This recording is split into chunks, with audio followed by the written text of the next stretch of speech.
Hey everyone, welcome back to another episode of Gone Fishing. I'm your host, Connor, CEO of Phin, and I am joined once again by the legendary Jeff Benedetti, Oh, SVP of Sales at CyberQP. Jeff, how you doing? I'm great. Always better hanging out with you, Connor. You know, people keep saying that, and I don't think, I don't know. You can believe me, but don't believe them. Yes, I'll believe you. I don't believe Yeah, them. don't believe me. Don't believe them. Believe me. So we've had you on the podcast before. We talked about sales, go to market, how to grow, some of the questions you should be asking yourself. And today we're talking about a similar subject, which is just motivation in general. What should motivate you? Yep. What should motivate your company? What should tie your people together? And then also sales and company culture. So, in your mind, you've worked. In case folks, if you haven't watched the last episode, Jeff's been in the industry for 20 years. He was a part of Datto, was a part of Scout. Barracuda. I was at Apple for a good run. So Apple. Wow. He's been everywhere in the industry. So he has a little bit of experience in sales culture and company culture. So Jeff, what is the greatest motivation when it comes to growing a company? one thing that I've seen work really well at the companies that you've just mentioned is is having motivators that are outside of money. So company culture, especially virtual culture, totally different than the office. It's hard to do happy hours and office pools and just the camaraderie and drinking a cup of coffee, water cooler talk. But building out the company culture so people are super excited to come to their desk every day and engage with their peers, and they're motivated not just for their personal gain, but also for the success of the company. What's important to me when I talk to new candidates is I'm looking for someone that wants to grow in their career, that wants to be challenged, and that, they want to earn and they want to do well financially, but also they're looking to develop. To me, that's more of a motivator to me personally, it's more of a motivator than just here's a salary. And if you're in sales or go to market, here's a comp plan, bonus plan, whatever that case may be. So I'm like a true believer in, this might sound a little, I don't know, whatever, but that if you focus on your personal development and your skill set, money, success, all that stuff will follow. But if you're chasing just the dollar, you're going to stand still. I liked what you had said before we started recording, which was, let's not sugarcoat. It's like everyone's here to make some money and, it needs to be profitable for everyone. But if that's it, that's like not even half of the puzzle in terms of motivation, in terms of fulfillment. Well, Money's just one piece. That's how you drive complacency. That's how you drive a lack of passion. And you know who suffers the most is, whether it's your customers or your partners, your clients. That's the group that suffers the most when people are just doing a job to get paid. They don't care, or they don't see the long-term vision for themselves within the organization that they're working in. So like if you think about, let's say you go into, I don't know, a department store, right? Or something along those lines.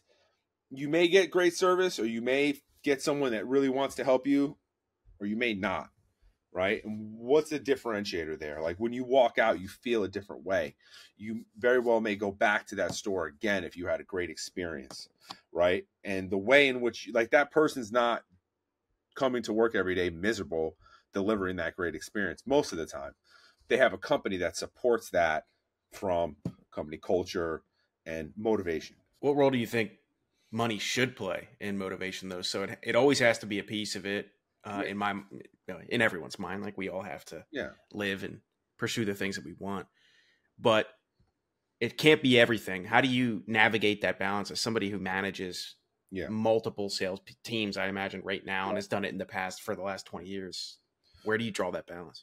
I feel that you're better off paying more for the right person than less for someone who's not going to get you there. You're only as good as your team, right? Or investing in that person or that team more than just getting by, right? I'd rather have 5 people that are A players than 7 or 8 that are B. So how I like to motivate with money is when the company's successful and the number's successful, you win as well. But when it's not, well, you have an impact to play in that. It's also to for sales and success and SDR and marketing, a lot of it is driven by the number, and you're measured according to the number, cost of sale, right? Marketing costs. I think it's called S&M, budget line, right? I think so. You're CEO, you should know that. Yeah. So, when you hit your plan, you should do well. You should do above market. But if you have someone that is going to leave the company because they're going to make an extra 10 or 15%, then you're not it's not so much the money you're missing out on. There's something else.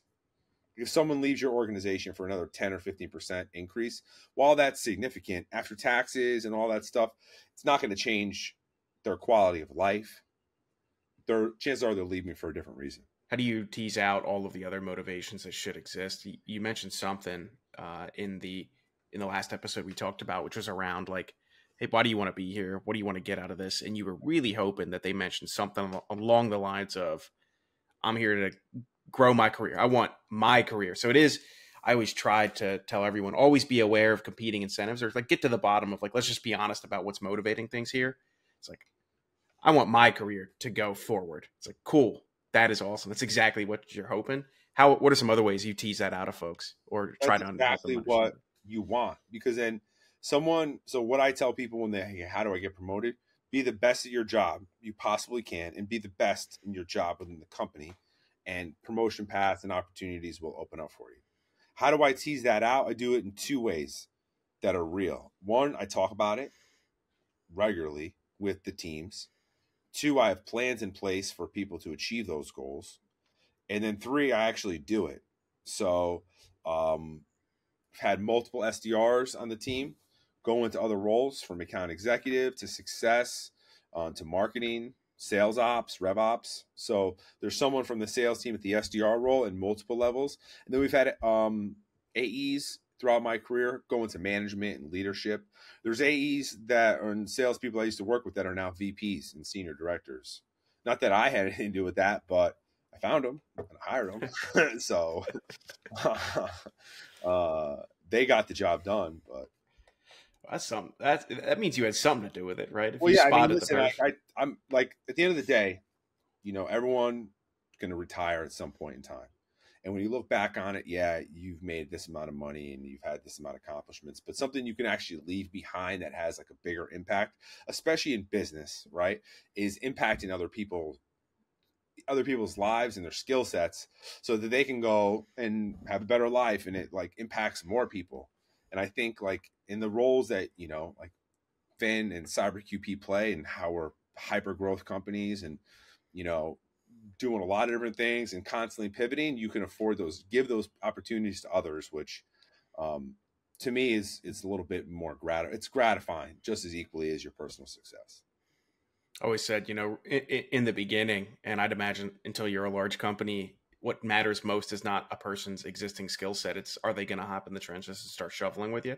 Because you could teach anyone anything as long as they're willing to learn it. At Datto, Austin McCord was the CEO, and Brian Hotman ran global sales. And what they did, what I noticed, is they gave people opportunities that they did not have experience in.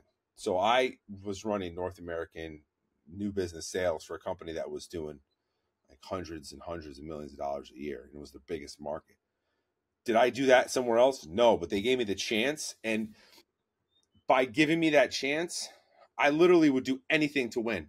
Like, I didn't care, because I knew it was so important to me, and it was such a huge opportunity that I didn't want to mess up. That if I have already done it before, I may have been complacent or like, yeah, you're not going to teach me anything kind of thing. But like, I would do anything I possibly could to make it work. What are some ways this should be different between like the sales org and the organization as a whole? So obviously with your sales folk, it's way easier to motivate with money, because typically a large portion of their compensation is tied to to actual performance. But how do you do that with other areas of the organization in your mind? I've never had anything outside of success, marketing, rev ops, sales, SDRs roll into me. But if I were to be a CEO, and I don't know how we're structured here because I focus on my team, but I would have variable components for everybody. Now, maybe unorthodox for some roles, but I want people to be invested in the success of the company. They could that could impact them. Now, some roles it just doesn't apply to, but I do think there's something to be said for if we win, we all win, and if we fail, we all fail. Like I always say, when we have a great month, the team accomplished. The team hit the number. I sometimes say jokingly, we have a bad month, it's all my fault. But try and avoid those conversations as much as possible. I've always said a leader's job is to really do two things and two things only: take less credit than you deserve and take more responsibility than you should. Exactly. Like if you don't have HR, recruiting, or driving culture, or benefits, all the great things that HR does, if my finance leader isn't managing the budget, we're going to be out of business. If product's not developing, like it's everybody. It's a lot of times sales gets the credit because they close the deals and the numbers attached to them, but it's the whole company that hits the number. The company misses, the company hits, the company beats. Yeah, I mean, at the end of the day, it's the leadership's job to set the company up in such a way that it hits its goals. It's like they chose the pieces that got to be on the chessboard, and if they couldn't get it done, it's the management's fault, not the individuals. So for someone in my position, where I've been a sales leader, go-to-market leader in several organizations now, a big part of my success is picking the right horse, if you will. Like the Kentucky Derby coming up here, it's picking the right horse or the right company to work with. And sometimes you get lucky, but sometimes you do your due diligence and it works out really well. I'm fortunate here where I picked the right horse. Things are going well, and we have the right mindset from top down of how we should operate to better serve our partners and better serve the team, which empower our team to empower our partners. Any other ways you think a company should measure their own success? Yeah, one thing that I like, when you hear everyone's trying to get to scale, right? What does scale mean? How do you define if you're at scale? Oh, I have tools in place. I have processes in place. I have systems in place. This is how I think about it from a go-to-market perspective. I could systematically add a certain amount of demand that will drive a certain amount of revenue. And the more I invest in the demand, the revenue will go up efficiently. So at Datto, and here as well, we know for every dollar we spend in marketing, there's going to be an output of that, right? And you can make scientific or very strategic bets on how that will play out. So scale to me is being able to invest in demand or in product and you are confident it will drive revenue, along with all the systems, the tools in place to get there. How do you think about scale, Connor? I think it's definitely along the lines of that. The underlying assumption there is you have to figure out where you can invest a dollar wisely, where it's going to come back with friends. So if you're not measuring, you're not going to be anywhere close to it to begin with. But the second piece is like, if you don't spend dollars if you don't spend dollars well enough for them to come back with friends in a certain time frame, you're never going to get to scale, because I'm assuming scale just means a larger business than you have today. It's like, all right, well, how can you continue to have a larger business than you have today if you're losing more money than you're making and you know it, and like you can prove that? I like that. Comes back with friends. Yeah, I forget who told me that earlier, and that it's like, I want you to spend $1 and have it come back with friends. I like that. Yeah, you could take that. Like, you could even attribute it to yourself. I don't care. I stole it from somebody else. Who knows? Oh yeah, it's a form of flattery. For folks who would love to learn more about you or connect with CyberQP, where would you suggest they go? Jeff Benedetti, LinkedIn. I'm very active there, and also cyberqp.com. Awesome. For folks listening or watching, we will have links to both Jeff and CyberQP in the show notes. Jeff, it was a blast chatting with you today. Always a pleasure. Always a pleasure chatting with you, and we'll see you on the next episode. As always, everyone, thanks so much for tuning in to Gone Fishing. If you want to find out more about high-quality security awareness training campaigns, how to launch them in ways that actually engage employees to change their habits, then check us out, Phin Security, at phinsec.io. That's phinsec.io, or click all of the wonderful links in our show notes. Thanks for fishing with me today, and we'll see you next time.